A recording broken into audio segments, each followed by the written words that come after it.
We are creatures of desire. What we most desire is meaning. What makes us suffer most is a lack of meaning. The Meaningful Life with Andrew G. Marshall. Marital therapist, author, and communications trainer Andrew G. Marshall invites guests from all walks of life to discuss what makes life meaningful. Hello, I'm Andrew G. Marshall. Welcome to The Meaningful Life. We're available on Apple, Spotify, Podbean, Amazon Music, and wherever you find your podcasts. If you're a regular listener, you'll have heard that I'm running a men's retreat just outside Berlin this September 2025. I'm really pleased that several listeners to this podcast have already signed up, but there's room for more. Full details at my website, andrewgmarshall.com, and click on Men's Retreat. To give you a sense of what happens on a men's retreat, how they help lessen the burden men carry, and help with male loneliness, I've pulled a classic episode from my archive. William Ayot is a men's group facilitator, a ritual leader, a poet, and the author of the book Re-Enchanting the Forest. He's dedicated himself to healing the shame in men's hearts and souls. We started by talking about the overlapping crises that seem to have engulfed us all, and how we can draw on the wisdom of our ancestors who survived similar problems. I think we've lived in a relatively cocooned age over the last 30, possibly 40 years, where we have come to expect comfort in many of our lives. And at that point, we've begun to disconnect with the things that our parents and our grandparents were very familiar with. Shortage, deprivation, which we might think of as famine, the experience of war, which was very real in their lives. I mean, it was no exaggeration to say that the Second World War was a total war. And people were living through that. They didn't talk about it much, but they had lived through it. So suddenly the financial crash, which put doubt back in the system, and latterly the pandemic, which has brought disease back, a sort of a global disease and a very destructive disease to both ourselves individually and to society, we had been cocooned from all that. So we are relearning the lessons of our parents and particularly of our grandparents' generations and before, who had to live in straitened circumstances. They were not as wealthy as we have been. And at the same time, they were living with the ever-presence of death, which I think is something that we have not been used to.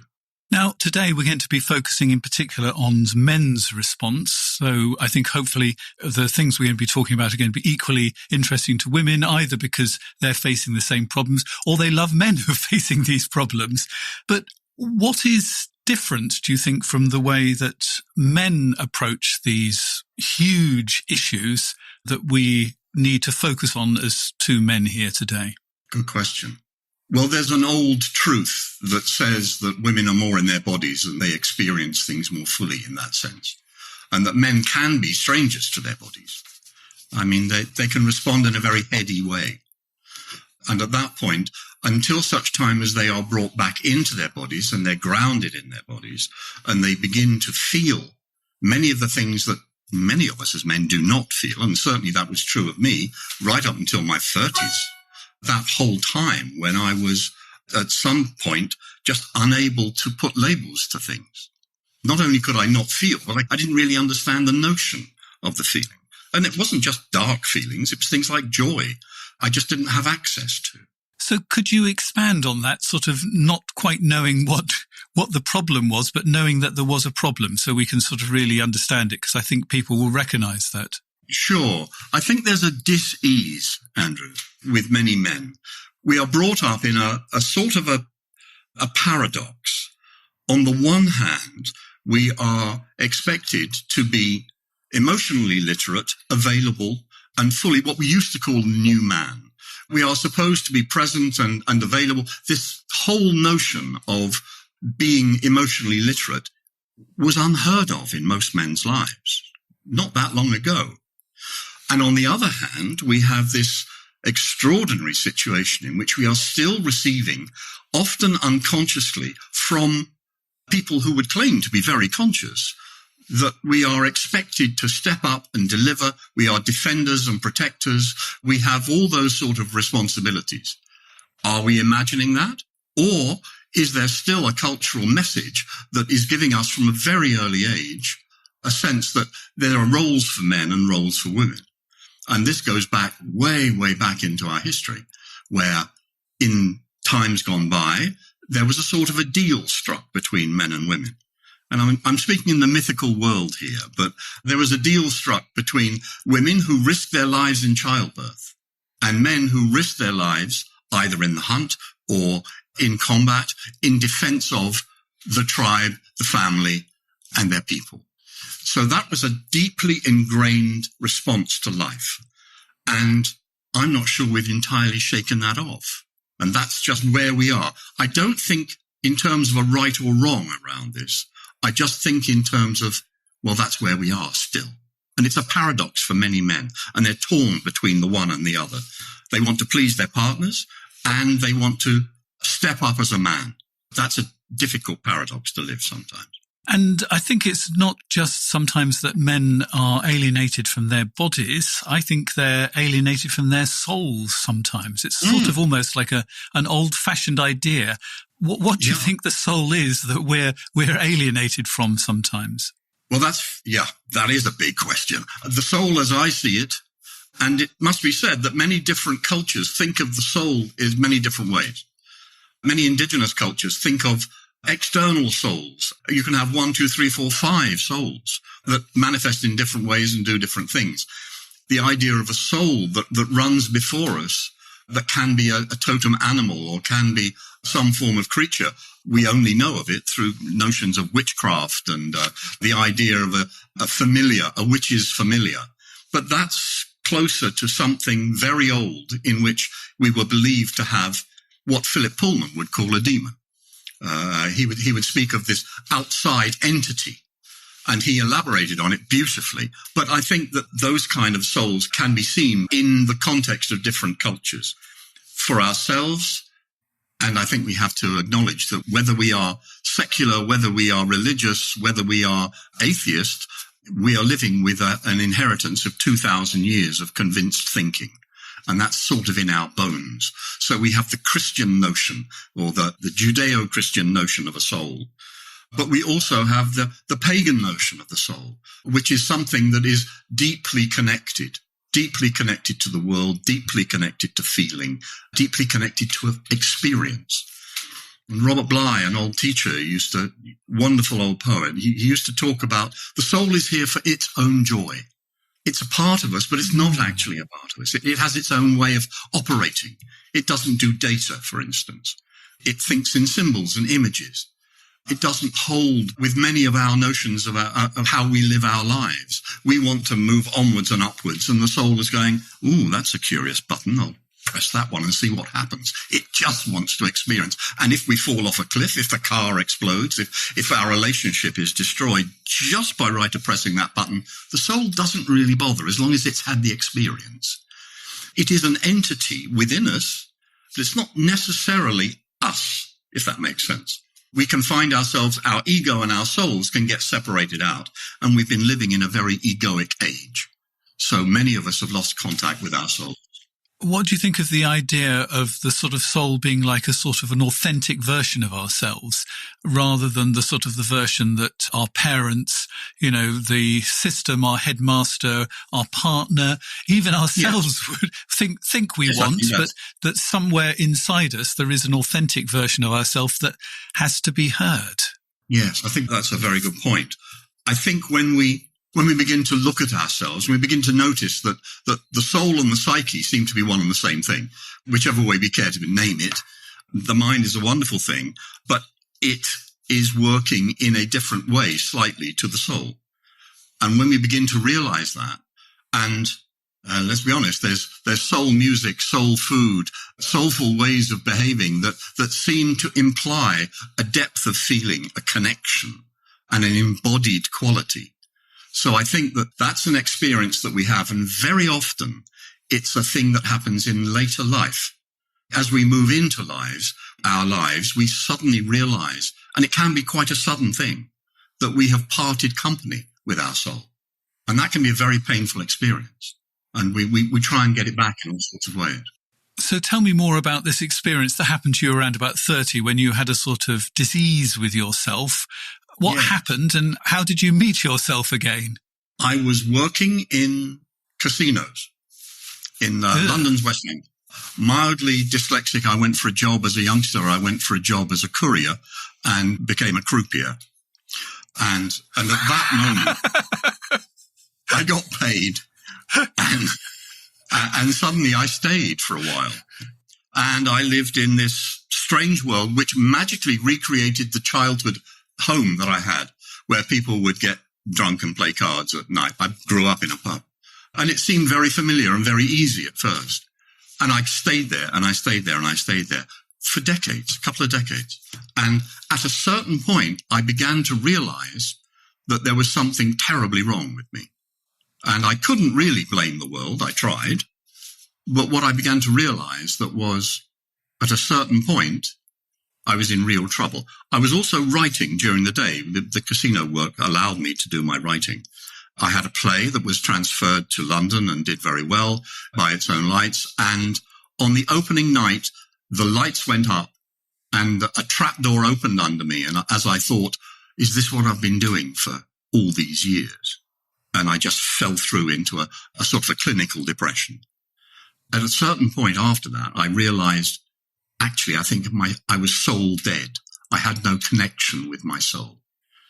Now, John Keats, the poet, who died at 25, wrote in a letter to his brother, I believe it was, who said, have you no idea how important it is to take an intelligence and make it a soul? So I think soul making is important. We need to maintain our souls. We need to feed them. We need to bring them alive on a regular basis. And that's the thing that I was not doing. I was getting up. I was working to get my plays made. I was then working in the casino to pay my rent and do the things that one needed to do in central London. And at that point, I woke up one day and I thought, I am in real trouble. And I felt I was cut off from my soul and I was soul dead. So we can call it alienation. We can call it what we will, but it's there and it's very real and it hurts. So if people are soul dead, I think they're going to be in a pretty dark place and they'd like to hear how you made your soul, so to speak. Good question. And it takes time. I mean, we have to give ourselves time in these situations, I think. In my case, first of all, I began to clean house. I began to look at my past. I began to see what was it that drove me to the situation I was in at the time. What got me into this dark and gloomy backwater of my own life? And I began to look at that, and that pointed out rather painfully that I came from an alcoholic family who had acted out their pain after the Second World War, coming together and basically living, existing together, but not fully living. And I signed up to that. It's sort of what we said at the beginning. They were numbing themselves, weren't they? That's one of the ways of actually dealing with this. Absolutely. They were medicating themselves, really. And one case with work and the other case with alcohol. And that was my parental guidance, if you like. So I slipped very easily into that mold and I had to unpick a lot of that. Eventually, I found places where I could work on this problem of coming from an alcoholic family. And then I discovered men's work. Now, by sheer chance, I was in a recovery group, as they called it. And so the conversation back in the very early 90s, around about 1991, was that there was this American poet, Robert Bly, who was talking about men's lives directly to them. And he had written a book called Iron John. And I kind of went along. And I was stunned because it felt like my life was being explored in ways that I had never dreamed that it could be. And he was doing it through poetry. He was doing it through story. He was doing it through ritual. He was doing it through other means that spoke directly to the soul, where reading a prose book does not actually do that automatically. So I was very taken with that. And I began to write poems, which I hadn't written since I was 15. I'd had poetry published when I was 15, but I'd given that up entirely. When my father had died, I'd kind of gone into a reliving his life, I suppose. And I found myself, in a way, able to explore through art those things that I couldn't openly admit in a circle or directly to a therapist. And that was very helpful for me. So I used the art and then this notion of being in a group of men, drumming, talking, doing the things that men don't normally do, that you wouldn't do in a pub because you'd be drinking and you'd be having drinking friends. In a men's group, things get serious, and it's as if you go down in the lift. You find yourselves talking about your losses, your failures, your pain. And there's all the good stuff too. But the importance was I had an access to working through those things which I needed to work through. And I think this is what is sort of rather revolutionary about the whole idea, is men working with other men. Because generally we've been programmed as men, if you've got a problem, you go to a woman. Women deal with our emotional stuff. What is different with being a man talking to another man about all of this kind of stuff? In a funny way, I think that as men, we used to give away our creativity or our feelings, that was a woman's department, or somehow it was associated with the feminine, which of course is nonsense and is a way for men not to feel and not to experience. And that's the thing that I discovered, was that in the company of men, I wasn't trying to impress. I didn't need to impress. And if there was one woman in the room, all the men would somehow get competitive around it's some bizarre way around being seen to be top dog or being seen to be this, that, and the other.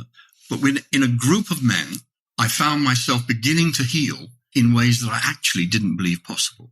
I was blessed by the men's groups I was in, and that really helped me.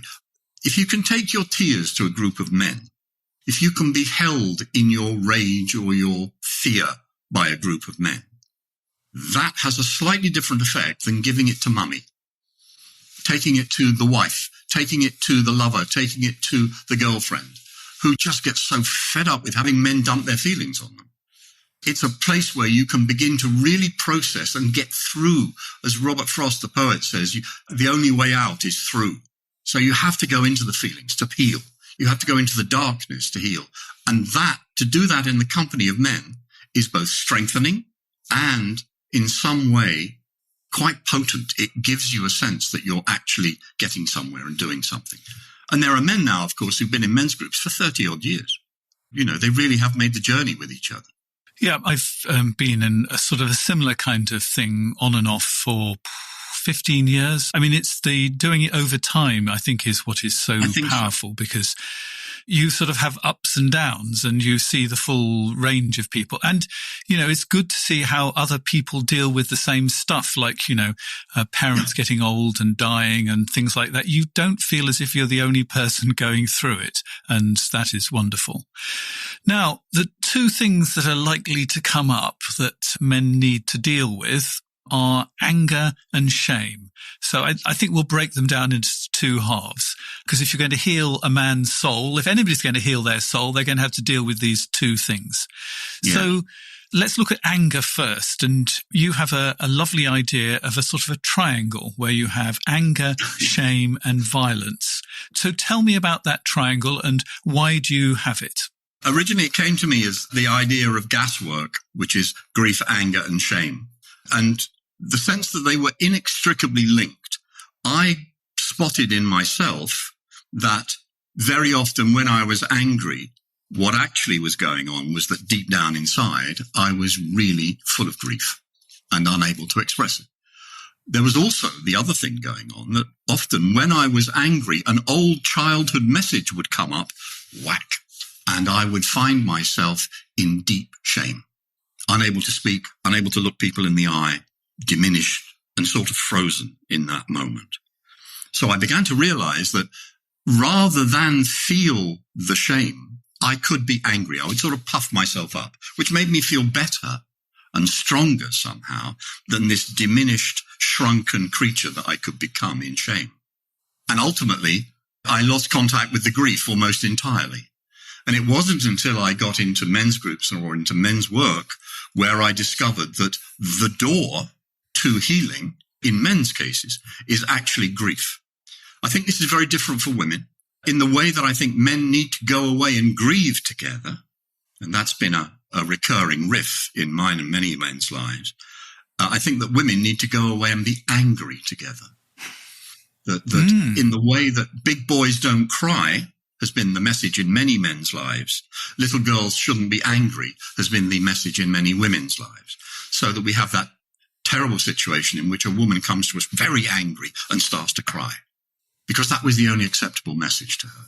And she is frustrated by that. We are kind of paralyzed by that because we're uncomfortable around grief. And the whole thing just gets worse and worse and worse. So for men to be able to really approach the healing, they need to access the grief. And sometimes that can be in a group, that can be about unpicking. Actually, are you really angry? What's going on? What's really going on? Okay. That's what's really going on. There's a deep well of grief that is demanding attention. So what was the grief that was demanding attention in your life then? Well, firstly, my father had died when I was 15 and we had had a row the night before he died. I'd been out and came back late. My father and I had a row and he hit me. And he wasn't a violent man, but he hit me and knocked me down. I went up to bed. He came up to my bedroom later and said, "Let's make it up, old son." That was his language. And I said, "No, never." He went away, had a heart attack and died in the night. That is a lot of grief. That's a lot of grief. And I carried that for 23 years before I cracked that particular connection. So from that, I realized that, my grief, and I think what happens in life is that other griefs adhere to the primary grief, if that makes any sense. Psychologically, that might not work, but for me, that's my experience. I would say that they congregate together and they reinfest each other almost. I think that's absolutely right. And it's a sort of a vast amalgam that we accrete, we find wrapped around ourselves that can be almost paralyzing because we fall into that trap, the mythological trap of thinking, if I ever cry, I'll never be able to stop. If I ever weep, the dam will give behind me. I remember writing a poem back in the 90s, early 90s, a poem that was about, if I grieve, I will never be able to stop. And that's a real factor in many men's lives. So that holds them in all the more. And it's not until you're in a safe place where you can grieve. And that's often in a men's group or in a room of men where you can actually just let go. Because there's that thing again in the back of your head. You've got to be a protector and defender. So you really can't grieve openly. You can't grieve in public. And in many men's lives, there were small opportunities walking past the cenotaph or standing by the cenotaph on the 11th of November was an opportunity. But even then it was held in because of this massive weight of grief. And I think, if nothing else, men's work has broken that dam and allowed us to grieve and live our lives more fully, frankly. And I think you can get inherited grief as well. I mean, in my family, we're still coping with the First World War and the losses there. Absolutely. And the messages that were given about grief from my great-grandfather to my grandmother to my mother and to today and my family, they're still as potent. So it's sometimes not just your own grief, but the grief you've been handed on from all the ancestors. Yes. And I believe that's true of anger too. Right, so let's talk about anger. So I believe that we can have other people's anger for them. This is the classic thing of the husband becomes more and more rational and more together and more and quieter, and the wife becomes more and more angry and frustrated and so on and so forth. Well, in actual fact, what's happening is that the wife is actually having the anger that the man is afraid to express. So there's these sort of things, and they're all going on in different directions, different feelings and in different circumstances. I remember exploring some of my anger and realizing it wasn't mine. It was actually my mother's. My mother was an angry woman. She used to wake me up in the morning shouting at me, and that was not great. So I became quite angry and can still be very angry. And that's opening the door on this oven, this furnace of anger which developed. But actually, it wasn't mine. It was my mother's. It was my grandparents'. It was all the held-in anger of the polite English middle class on the one side and the brave working class on the other. So there was a great deal of non-expressed anger. And I think that also adhered, as we would say, to the grief, and then the shame came down. Because one is ashamed of one's behavior, one is ashamed of crying in public, one is ashamed of being seen to be weak, all those things. And that's where the shame reaches, and it gets down to a core of toxic shame, which is something we might talk about. But that comes through this extraordinary mix of confused and projected and almost unowned feelings that we possess. So underneath the dis-ease is anger, grief, and shame. I mean, it's no wonder we don't really want to go down there, really, is it? I mean, it's not a pretty sight. And what you're saying, and, I agree with you 100%, but it ain't easy, is that you have to sit with the shame. So what do you mean by sitting with the shame? Sitting with the shame, first of all, you have to attune your attention. You have to spot when you are in shame, when you are ashamed. And that's not always easy. Most of us, and I think this is true of both men and women, we live in a shame-bound society, many of us.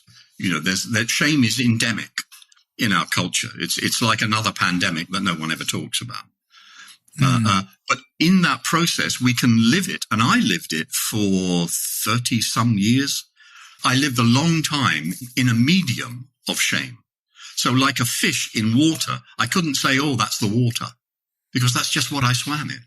And what I swam in was a deep toxic shame that had been given to me by my parents, one of whom had all sorts of issues around self-image and weight and eating and work, and the other of whom had been deeply, deeply shamed himself in toddlerhood and onwards, and was so ashamed of himself that he sat out to drink himself to death, basically.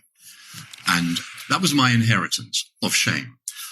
That's another heavy weight to carry, but once you spot it, once you see it in yourself, and once you stop passing it on, because the easy thing with shame is just to shame other people. Yeah, well, call that a body. It's that horrible shaming quality we can have in conversation. And that's just passing our shame on. Yeah, if you think my shoes are ugly, look at yours sort of kind of idea, exactly. Really, isn't it? And it's pernicious, and we have to somehow arrest that in ourselves if we possibly can. And at first, it's about observing it in ourselves. We don't have to beat ourselves up about it, and we certainly don't want to shame ourselves for it. You can't shame shame. The only way that you can come out of shame is to bless it, to bless the person. Shame is about who you are. Guilt is guilt. It's about what you do. Shame is about your person. It's about who you are. And in dealing with that, you then have to go to that dark place and you have to feel it. You have to acknowledge, this is my shame. This is what I feel. And it's horrible. You feel it in your gut. You feel it in your throat. You feel it in your body. And you just have to sit with it. And in time, you begin to let it pass through you. Because once again, you're traveling through it. And then there comes the moment when you can begin to see yourself and even bless yourself. When you can begin to look into the mirror and not hurt yourself. And many people cannot look in a mirror without hurting themselves. We see this in anorexics. We see this in fighters, all sorts of different people. But it's about developing that relationship with yourself. And you say it's about blessing.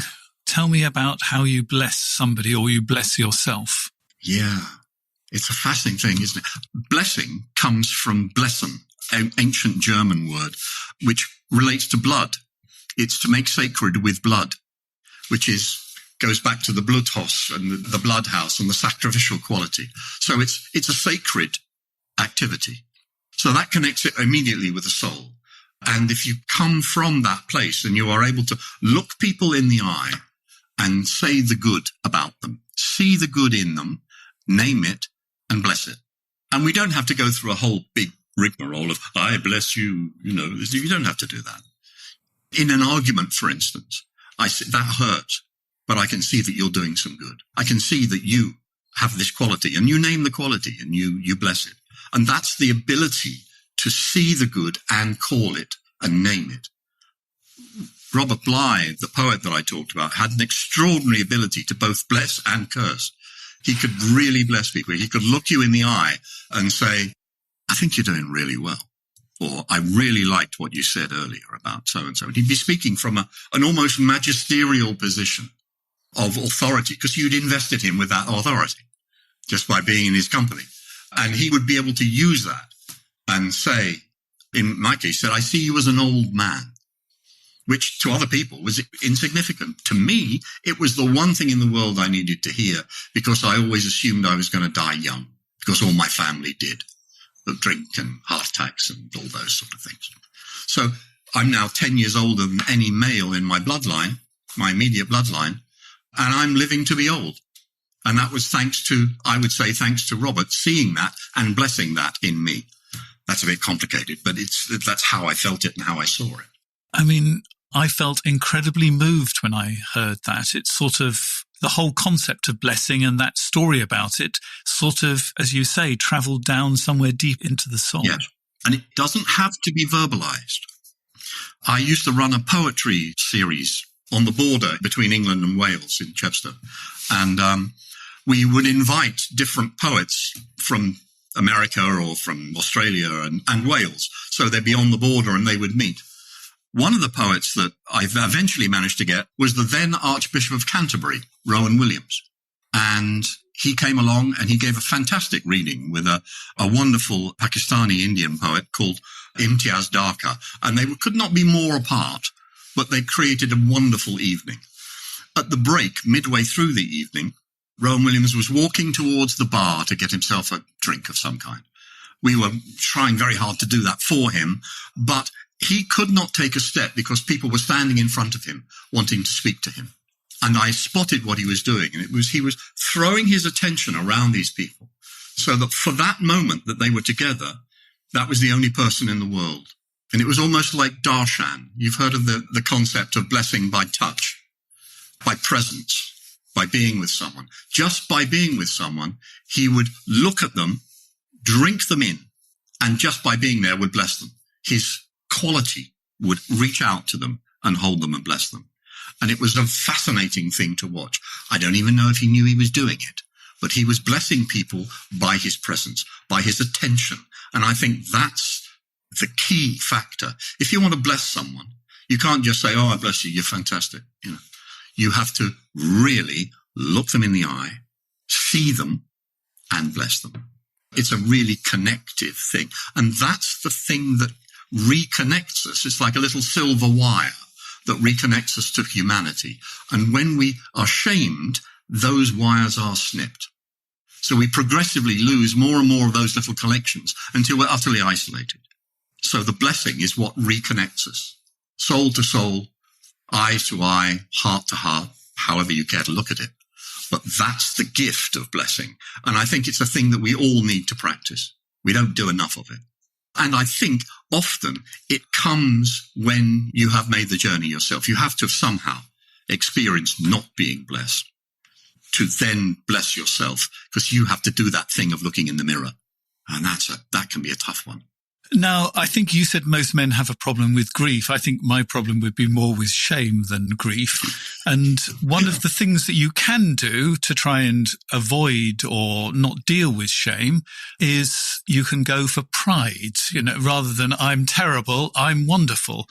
How big a trap is that? Is it a trap? Is it a trap or is it a defense mechanism? I don't know. It's a complication. I do know that. I think that with very, very bright people, one can find a certain arrogance that can actually be associated with having been shamed for being a swot or a brain or a this or a that or the other when you're younger. The sporty crowd might shame you, or the lads out there having fun might shame you for being a swot and being intelligent. Something which, oddly enough, in our culture seems to be a derogative. It's something very odd about our culture that doesn't honor intelligence and brightness. So there's that. And there's also a kind of a grandiosity that we can have if we come from these dysfunctional backgrounds or vaguely dysfunctional backgrounds. We can become quite grandiose, which is both a means of protecting and defending ourselves, but it's also a sort of like a natural response to not being seen. We're seeking to be seen the whole time. We're seeking to be blessed, loved, seen. And at that point, we can become a little bit grandiose. Certainly I did in my case, do. And that's where we get into this notion of narcissism and narcissistic behavior, which is, the idea of attention seeking, attention grabbing, and all that kind of thing. And that's where that can come into and feel like and look like pride. There's something very benign about pride in an almost tribal sense. To be honored. This is a word we have not got in our culture currently. We don't do much of that anymore. But to be honored by somebody else and given pride, maybe it's the wrong word, but given self-respect, given honor. I think I love the word honor. Let's have the word honor. Yeah. I spent a bit of time in the subcontinent of India, Pakistan, and what I realized was that in Urdu, there's a word called izzat, which is honor. And in many instances, you take away a man's izzat, you take away a man's honor, and he is a badly diminished man and can get very angry, very ashamed, very hurt, and potentially very dangerous. And I think that that's part of the mix that we have. We don't have the word honor in the sense that we don't seek to maintain our honor as people would have done 1,000 years ago. We don't do that anymore. And I think that's a bit of a loss somehow. So in a moment, we're going to sort of look at all of these issues through the lens of one man's letter. My gosh, this letter is going to do a lot of work. We'll have a look at that in just a moment. The Meaningful Life with Andrew G. Marshall. Please follow us on Twitter, like us on Facebook, and visit our website, andrewgmarshall.com/podcast, where you can join our supporters club and unlock bonus material and other benefits. My men's retreat runs from Sunday the 28th of September to Wednesday the 1st of October in the woods just outside Berlin, Germany. Step out of your daily stress. Take stock of where your life is going and deepen your relationship with yourself and other men. One of the reasons everyone feels more anxious is not just the fast-changing world, but how we've become more isolated. In particular, we are cut off from the wisdom and support of other men, mostly because we find it difficult to open up and be truly vulnerable with each other. In my 4-day workshop with a group of like-minded men, we can focus on what it means to be a man today and how we can support our sons to become balanced men. It will be a truly transformative experience, and I would like to share it with you. You can find out more about the beautiful location, the seminar house itself, and the costs on my website, andrewgmarshall.com. Click on the button Men's Retreat. Do it now because we've almost filled half the places. Podbean, your message amplified. Ready to share your message with the world? Start your podcast journey with Podbean. Podbean, the AI-powered all-in-one podcast platform. Thousands of businesses and enterprises trust Podbean to launch their podcasts. Use Podbean to record your podcast. Use Podbean AI to optimize your podcast. Use Podbean AI to turn your blog into a podcast. Use Podbean to distribute your podcast everywhere. Launch your podcast on Podbean today. Before I had my first bite of a steak, egg, and cheese bagel from McDonald's this morning, even I didn't know how great my day was going to be. But ever since, wow, I'm not claiming it's magic, but kicking things off with a bagel sandwich, like a bacon, egg, and cheese bagel or sausage, egg, and cheese bagel, that's how you start the day right. And getting back that time you save when you order ahead in the McD app. Okay, it feels a little bit like magic. Ba-da-ba-ba-ba. At participating McDonald's.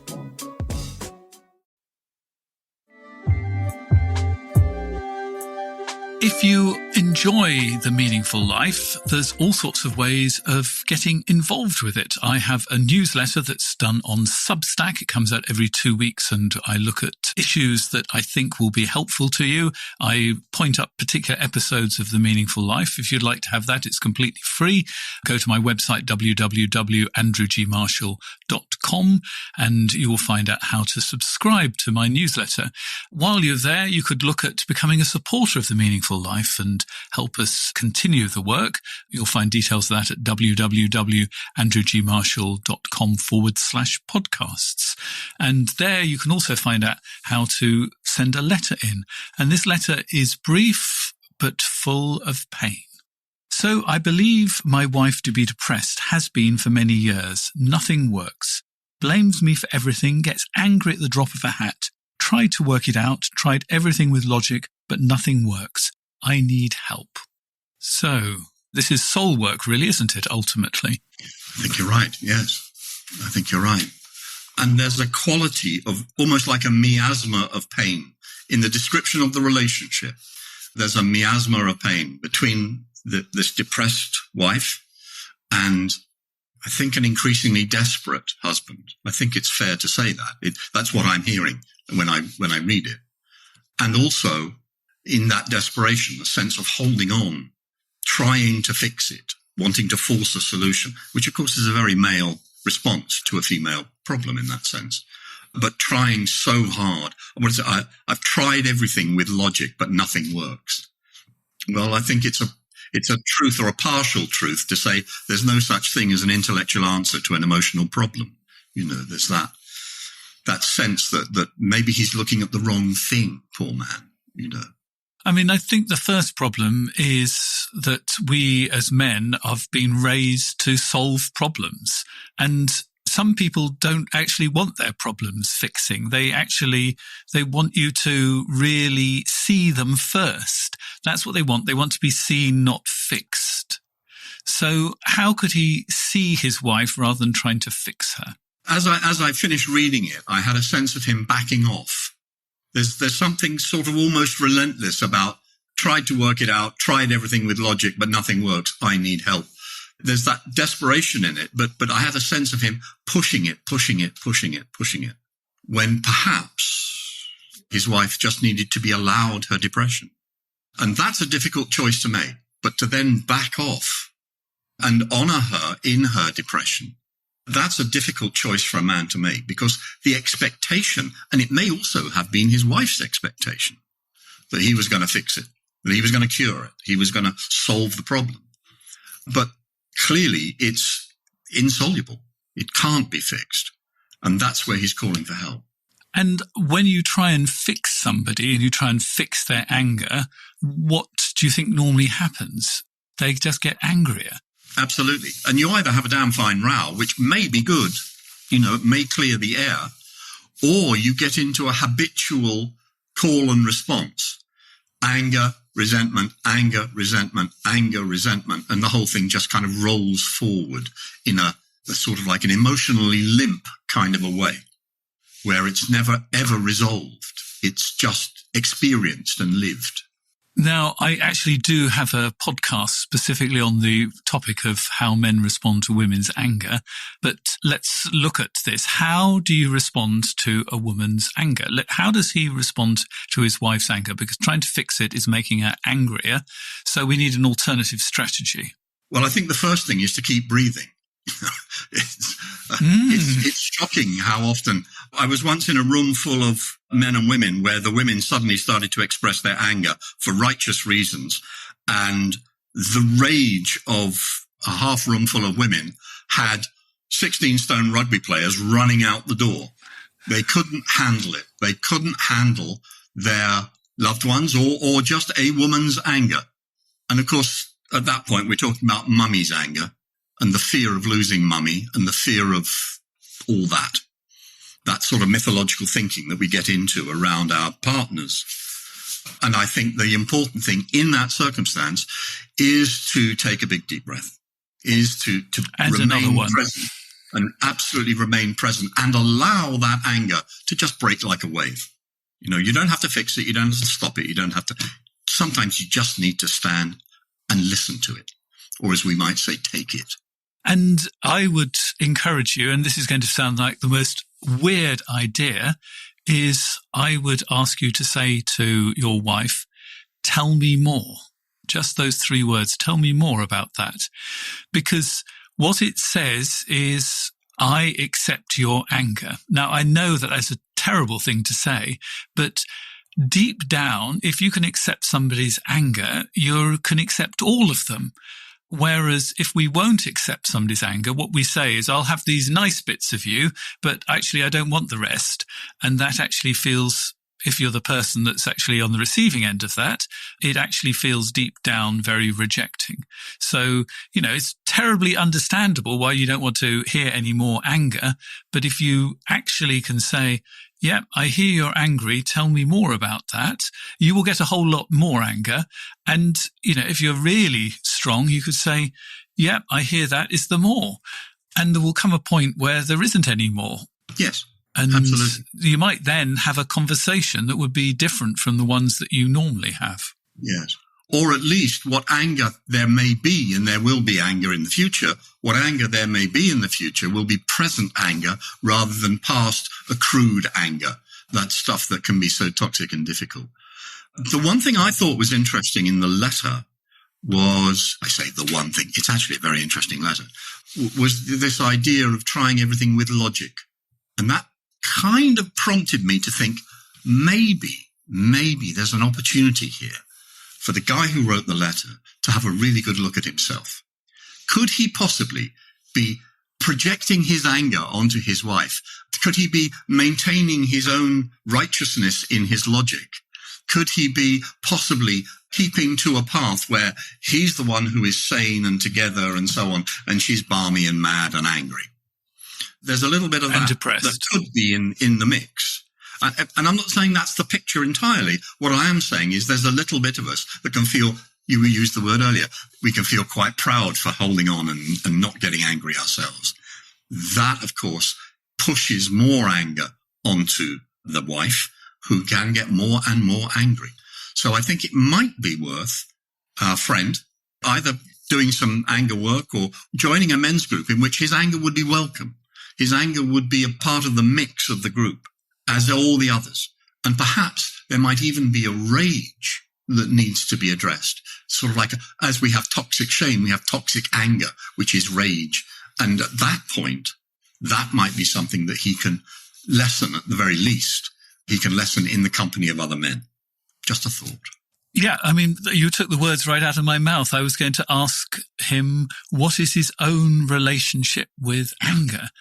Finish this sentence, anger is, and then you put 3 or 4 things down. I'm sure the answer won't be anger is wonderful, but that's the sort of thing that I'm looking at. And I think that you need to do the thing that every man hates to do more than anything else in the world, and that is ask for help. Yes, absolutely. Which you have done to us, and that's brilliant. And I think you need to find sustained help, because this is it's a lonely path to tread. And I mean, I think it would give a very strong message to your wife when you say that, actually, I'm finding this really difficult and I'm going to get some help for it. Yeah, absolutely. And also, I think that in the final analysis, the only life you can save is your own. There's a tendency in us all to want to help others, particularly those we love, and to fix them and to cure them and to whatever that might be. And we feel utterly helpless around their discomfort or their disease or their whatever that might be. And at that point, we need to really say to ourselves, okay, I can't change her. I can't fix her, but I can change the way I think about her and feel about her. And I can work on myself. And who knows, perhaps that might ease something within the relationship. Just not being prodded can be a huge relief for somebody. And this is I'm just having a very weird thought at the moment, but I generally tend to go with weird thoughts. I wonder if he needs a poem, in the sense that, a poem actually helps us look at things differently. And I wonder if you've got a poem that would deal with depression, anger, and stuckness. And I would imagine that somewhere in your oeuvre, there must be a poem that talks about anger and depression. Yeah, I know exactly what you mean. Here's a poem that speaks to the situation we find ourselves in. It's a poem called Around and Below and Behind. Across his shoulders, anger, and down his knotted spine, coiled and writhing, captive, bound, the anger of 1,000 yeses in place of a solitary no. Moulded round the anger, corroded, cracked and dangerous, the armour of his given shame, a second hand-me-down inheritance from those who could not, would not love. Far below the shame, a grief, unacknowledged, unexpressed, the oily sea beneath a cliff, quiescent now but never leaving, eroding all with a lap and a kiss. Behind all this, a staring child, alone, abandoned, terrified, the quintessential orphan, frozen by the fear of death and life and love and all he knows. That's beautiful. I think I'd like it a second time, if that's okay. Okay. Around and below and behind. Across his shoulders anger, and down his knotted spine, coiled and writhing, captive, bound, the anger of 1,000 yeses in place of a solitary no. Moulded round the anger, corroded, cracked and dangerous, the armour of his given shame, a second hand-me-down inheritance from those who could not, would not love. Far below the shame, a grief, unacknowledged, unexpressed, the oily sea beneath a cliff, quiescent now but never leaving, eroding all with a lap and a kiss.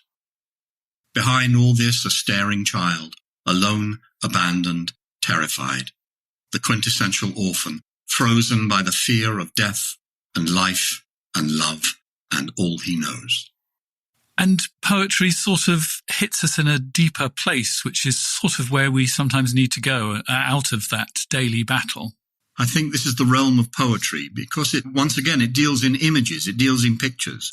The oily sea beneath a cliff is a picture the soul can take on, whereas a whole series of rather interesting but long abstract words are not going to touch the moment. And that's where poetry works, particularly in men's work, in men's groups, because it arrests the attention, but it sort of bypasses the intellect and goes into the feeling state through the images.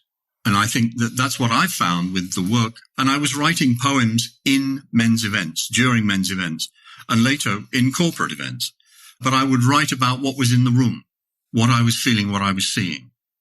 And at that point, when a poem begins to really mean something, it's creating an image. And of course, your image is going to be different to my image. Your oily sea is going to be different to my oily sea. Your cliff is going to be different to my cliff. And so on and so on and so forth. So the more a poem mentions things and doings, so nouns and verbs, and less sort of these descriptive words that can really not necessarily help us, the more precise it is in that imagery, the more we remember, the more we take on. And I think sometimes that's the best way to open a subject up so that we can get there, ultimately together in a group. So, as my witness on The Meaningful Life, I have to ask you, what makes your life meaningful? Soulful experience. The experience that I get when I get close to those peak experiences I had as a kid, as a youth, out in nature, feeling the connection to everything.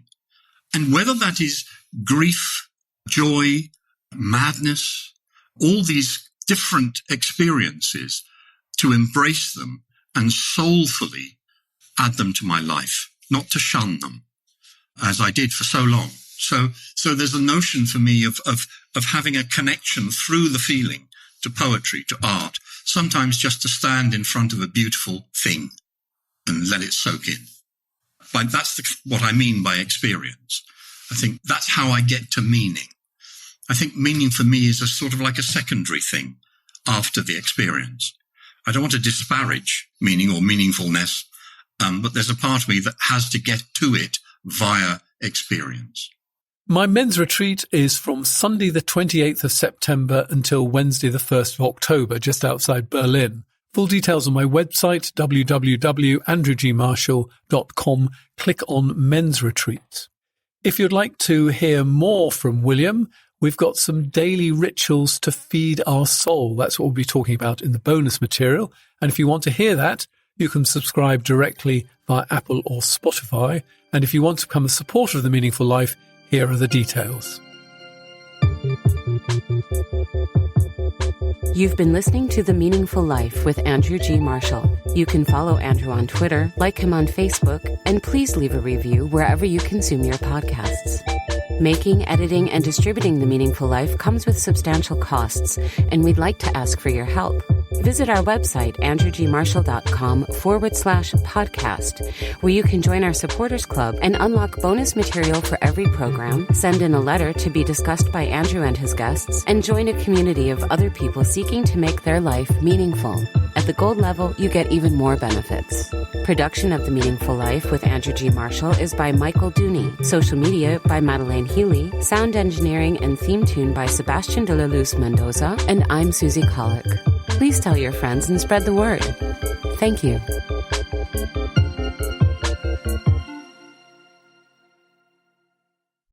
Electricity is more than a source of energy. At its best, electricity is a rush, a thrill, a feeling. From hybrids to plug-in hybrids to the all-electric Lexus RZ, this is our take on electric. One that puts what you need, what makes you feel confident, inspired, excited, above all else. After all, if it doesn't spark something in you, is it really electric? Experience amazing at your Lexus dealer. You know when you're really stressed or not feeling so great about your life or about yourself? Talking to someone who understands can really help. But who is that person? How do you find them? Where do you even start? Talkspace. Talkspace makes it easy to get the support you need. With Talkspace, you can go online, answer a few questions about your preferences, and be matched with a therapist. And because you'll meet your therapist online, you don't have to take time off work or arrange childcare. You'll meet on your schedule, wherever you feel most at ease. If you're depressed, stressed, struggling with a relationship, or if you want some counseling for you and your partner, or just need a little extra one-on-one support, Talkspace is here for you. Plus, Talkspace works with most major insurers, and most insured members have a $0 copay. No insurance? No problem. Now get $80 off of your first month with promo code SPACE80 when you go to Talkspace.com. Match with a licensed therapist today at Talkspace.com. Save $80 with code SPACE80 at Talkspace.com.